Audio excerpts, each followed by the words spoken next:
São revelados mais segredos sobre o reino antigo, sua tecnologia e todas as invenções que eles já tinham criado há 800 anos atrás. Por que as Akuma no Mi foram criadas? A gente pode ter um vislumbre da resposta para isso nesse capítulo aqui, além de que mais outros Vegapunks foram revelados. Nós vamos comentar sobre tudo isso nesse vídeo aqui. Se você ficou curioso, segue comigo e acompanhe esse vídeo até o final. Fala galera, meu nome é Lucas, atrasado, mas me recuperando de uma gripe para trazer aqui o review do capítulo 1065 de One Piece. Desculpa pela demora, mas eu tava com a gripe pesada, me recuperei dela agora e estou gravando esse vídeo. E a gente vai comentar sobre vários pontos desse capítulo aqui. Por enquanto já vai deixando aquele likezão, se inscreve no canal se ainda não for inscrito e sem mais enrolação, bora pro vídeo. Um primeiro ponto, um primeiro aspecto desse capítulo que eu queria comentar é sobre o Caribou ter aparecido ainda no navio dos Chapéus de Palhas. E o Zoro, não, vai embora, a gente já cumpriu nossa promessa, se salvou nosso capitão, a gente salvou você, pode ir embora, falou. Só que um ponto interessante sobre o Caribou é que ele tá em todos os pontos importantes em relação a armas ancestrais, século perdido e sobre novas tecnologias e coisas que podem ser muito perigosas para o resto do mundo. Ele tá em todos esses locais, foi com a princesa a Shirahoshi, foi sabendo ou descobrindo sobre a Poseidon, sobre a Pluton, também foi descobrindo o sonho do Luffy, que muito provavelmente ele sabe qual é, e agora, na ilha do Vegapunk, imagina quantas coisas ou tecnologias ou armas perigosas ele não pode pegar e colocar dentro do seu pântano para que ele possa vender, para que ele possa utilizar. E são coisas bem poderosas. A própria Bonnie acabou encontrando uma arma de raio laser, uma espada de laser, num ferro velho. Imagina o que ele não pode encontrar nessa ilha e pegar para si. Será que ele não poderia capturar um dos serafins e levar e entregar para uma outra pessoa que a gente ainda não sabe quem é? Então esse ponto é muito interessante, iniciando esse capítulo aqui, dele estar em determinados pontos importantes para a trama de One Piece. Um segundo ponto desse capítulo é quando os Mugiwaras perguntam a fonte de energia que move toda aquela ilha tecnológica. E aí a Lilith fala que a energia vem do fogo. Ou eles extraem a energia do fogo para que eles possam fazer ou transformar em diversas outras energias para mover toda a ilha. E aí ela fala um ponto interessante que a gente até pode levar ou pode pensar um pouco mais além do que ela falou. Que ela falou que se tivesse uma fonte de energia inesgotável, um fogo que permanecesse ali sem que eles precisassem fazer outra coisa, ela poderia até criar um outro sol. E aí a gente pode pensar no porquê as Akuma no Mi foram criadas dentro do mundo de One Piece. A gente sabe que, falando especificamente das Logias, elas representam elementos naturais. Cada uma das pessoas que comeu uma Logia é como se fosse uma encarnação daquele tipo de elemento e utiliza o seu poder. E a gente falando de um fogo que não se apaga, um fogo que pode ser criado indefinidamente, a gente está falando do usuário da Mera Mera no Mi, que nesse caso caberia muito bem para o que a Lilith falou. Se ela tivesse alguém que, por exemplo, utilizasse a Mera Mera no Mi e criasse fogo indefinido, eles não precisariam de outras fontes de energia. E ela poderia realmente criar um sol. O próprio Ace tem um ataque que ele utilizou que é como se fosse um sol. Então, será que é isso que o Oda está querendo nos dizer? Que as Akuma no Mi foram criadas dentro do mundo de One Piece para que fossem utilizadas como fonte de energias renováveis? Isso no caso das Logias, por exemplo. Mas no caso das Paramécias também, ou então no caso das Zoans, a gente pode imaginar que é mais para um quesito de campo de batalha, ter a força de um animal, ou até mesmo ter a força de um animal para trabalhar com mais afinco, ter mais força para trabalhar. Assim como o Vegapunk faz com os animais da ilha, ele modifica todos eles para que eles possam utilizar a sua força em prol dos seres humanos. Será que isso aqui é um indício do Oda querendo nos dizer o porquê as Akuma no Mi foram criadas? E um segundo exemplo que eu posso citar aqui para vocês é levando em consideração a história de capas do Enel na Lua. A gente sabe que o Enel foi para a Lua porque ele queria o Vert infinito, chegou lá e é como se o encontro do Enel com a Lua já fosse predestinado. Porque a sua Akuma no Mi é a Gorogoro no Mi, a Akuma no Mi da eletricidade, a Akuma no Mi do raio, no caso. E quando ele chegou lá na ilha, que ele adentrou no subsolo, Quando ele utilizou sua energia, é como se fosse uma fonte de energia que realmente foi feita para ligar todo aquele mecanismo da Lua, ou do subsolo da Lua. E aí ele ligou todos aqueles robozinhos e eles voltaram à vida mais uma vez. E aqui já é um outro ponto que o Oda já tinha nos colocado dentro da obra em relação a uma Akuma no Mi ser uma fonte de energia indefinida, onde você pode usar, mas nunca vai acabar, porque é uma fonte de poder que vem de um ser que está mimetizando ali um elemento da natureza. Então esse aqui é um primeiro ponto que eu achei interessante comentar, e pode ser essa a resposta da criação das Akuma no Mi. Elas foram inicialmente idealizadas para serem fontes de energia inesgotável. E aí pode ser que o Oda aplique outras características para outros tipos de Akuma no Mi, mas o básico seria isso, uma fonte de energia que não acaba, que não tem fim. Quando os Mugiwaras adentram ainda mais dentro do laboratório do Vegapunk, eles ficam sozinhos e eles dão de cara com um Jinbe pacifista, um Jinbe serafim. E aí quebra todas as minhas crenças sobre não ter serafim de cada um dos Chichibukais. Mas dentro desse capítulo fica mais evidente que realmente vai ter, pelo que a gente vai comentar um pouco mais pra frente. E aí a gente tem um serafim do Jinbe, que tem todas as características do Jinbe que a gente já viu que foi rejuvenescido, foi para uma forma de criança, só que ele é do tamanho do Jinbe original. E aí ele vai lutar contra os Mugiwaras. A gente tem primeiro que os seus poderes, além do que já tinha sido mostrado com outros serafins, que é aqueles raio laser dos pacifistas, a estrela no olho, a gente tem que ele tem um poder de Akuma no Mi. E é o primeiro serafim que demonstra um poder de Akuma no Mi. E será que o Sr. Pink foi morto para que aí a sua Akuma no Mi fosse dada para esse serafim,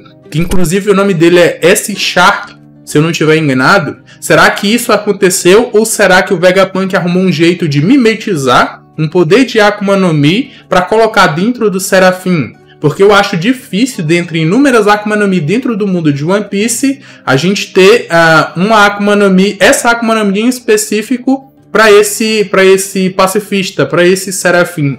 Poderia ser várias outras Akuma no Mi, se o Vegapunk tivesse a oportunidade de ter esse poder. Não é um poder tão forte ou tão absurdo para colocar dentro desse serafim, mas é um poder que faz muito sentido, porque a gente está trabalhando aqui com um tritão que utiliza ali o Karatê Tritão, não na água, não no ar, não para condensar a água do ar, mas no solo ou no subsolo, que agora ele pode moldar com seu poder de Akuma no Mi para utilizar o Karatê Tritão. E foi exatamente isso que a gente viu aqui.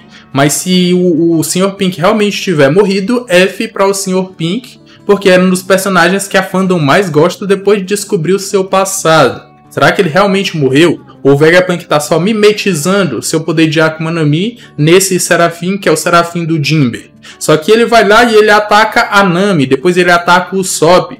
E aí nós temos a trocação dele com o Sanji. O Sanji utiliza ali o seu Diable Jump e acaba acertando um chutão nele, que sai sangue. Eu acho que essa é a primeira vez que a gente vê um serafim cuspindo sangue depois de levar um ataque.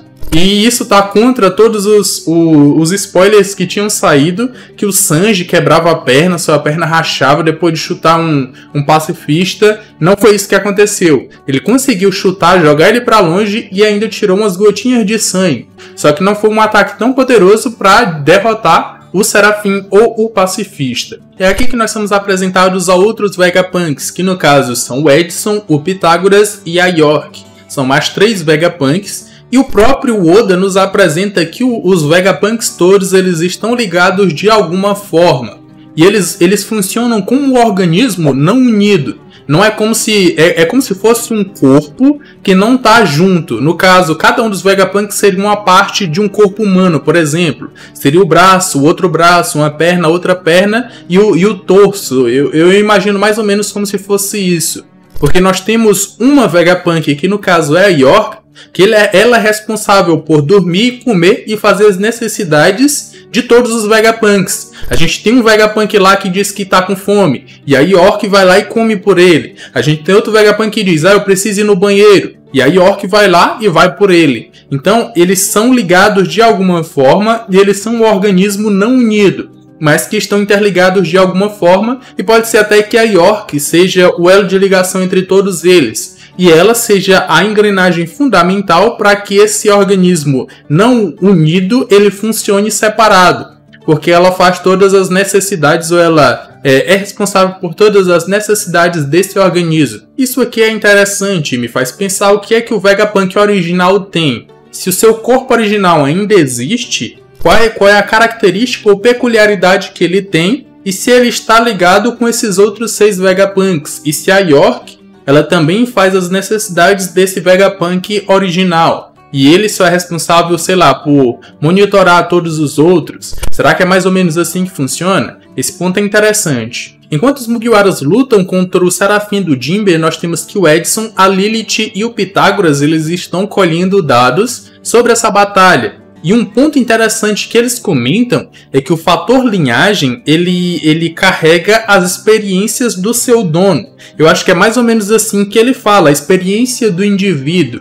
E esse é um ponto interessantíssimo e bem polêmico dentro do mundo de One Piece, que pode fazer não só os Chichibukais terem sido copiados como serafins, mas quem sabe o Roger, quem sabe o Chique, quem sabe o Barba Branca, o Ace, porque se o DNA deles carregarem suas experiências enquanto seres vivos, a gente tem um potencial de crescimento absurdo, ainda mais dentro do elemento pacifista, ou do elemento serafim no caso, que são seres de outra raça, gigantes, com características dos lunarianos, e a gente tem ainda mais a experiência dessa galera. E aí sim, agora eu acredito que vai ter os Chichibukais, todos os Chichibukais replicados e todas as suas características também. Então aquele Serafim do Mihawk, ele muito provavelmente tem toda a aptidão do Mihawk como um espadachim. Só que não deve ter o ápice da força, porque aí a gente estaria diante de um novo... diante do espadachim mais forte dentro do mundo de One Piece, e não mais o Mihawk. Mas ele tem um potencial de crescimento absurdo. O próprio Jinbe, como Serafim, também utilizando um Akuma no Mi dentro do Karate Tritão. Isso aí é absurdo. Imagina o Serafim do Roger, tendo todo o potencial de crescimento do Roger dentro de One Piece. O quão absurdo isso não seria? Até porque os próprios Vegapunks falam que eles ainda são crianças, o que dá brecha ou potencial para que eles possam crescer e evoluir ainda mais. Não como se fosse um ser humano normal, mas pelo sangue que eles demonstraram ter, que é um sangue diferente, um sangue verde, eles podem até evoluir ainda mais, crescer ainda mais rápido do que seres humanos normais. Assim como são os clones do Judge, que eu acho que levam 5 anos para criar um adulto, um clone adulto, ou fazer com que um clone fique adulto. Imagina só isso nos pacifistas. Isso é absurdo, meus amigos. Isso é absurdo. Para fechar o capítulo, nós temos que o Vegapunk Shaka revela que essa aqui não é a Ilha do Futuro, mas a Ilha do Passado. Porque as tecnologias que estão aqui, elas são baseadas nas tecnologias que existiam em um reino há 900 anos atrás. Muito provavelmente, ou quase certeza, é o Reino Perdido. E eles tinham uma tecnologia que ia além do que a tecnologia que a gente já tem. E no final do capítulo, os Mugiwaras, ou Luffy e o seu grupo, encontram um robô gigante, que muito provavelmente tem uma tecnologia até mais evoluída, só que num design mais clássico, eu poderia dizer assim. E aí, o que isso quer nos dizer? Ou isso só confirma, na verdade, que o Reino Perdido era o reino mais evoluído dentro do mundo de One Piece, e foi isso que causou toda a revolta dos outros reinos. Eles estavam evoluindo demais, eles estavam criando coisas demais. E aí a gente tem como base a própria história de Caba do Enel, que se liga mais uma vez a esse capítulo, com tecnologias absurdas lá na Lua, e essa tecnologia... ela meio que já foi... a gente já viu ela na ilha do próprio Vegapunk. Eu acho que aquele velhinho que aparece na história de Capa do Enel e consertando os robozinhos, ele é da ilha do Vegapunk. Então, muito provavelmente, essa inteligência que o Vegapunk tem em criar projetos, ela veio dos seus estudos de coisas ou tecnologias até que não eram do Reino Perdido, mas que vinham da Lua. Ou, por exemplo, ou alguma coisa do tipo, porque aquele velhinho tinha noção de como consertar os robozinhos, e esses robozinhos vieram da Lua, ou estavam lá. E a gente tem que no começo,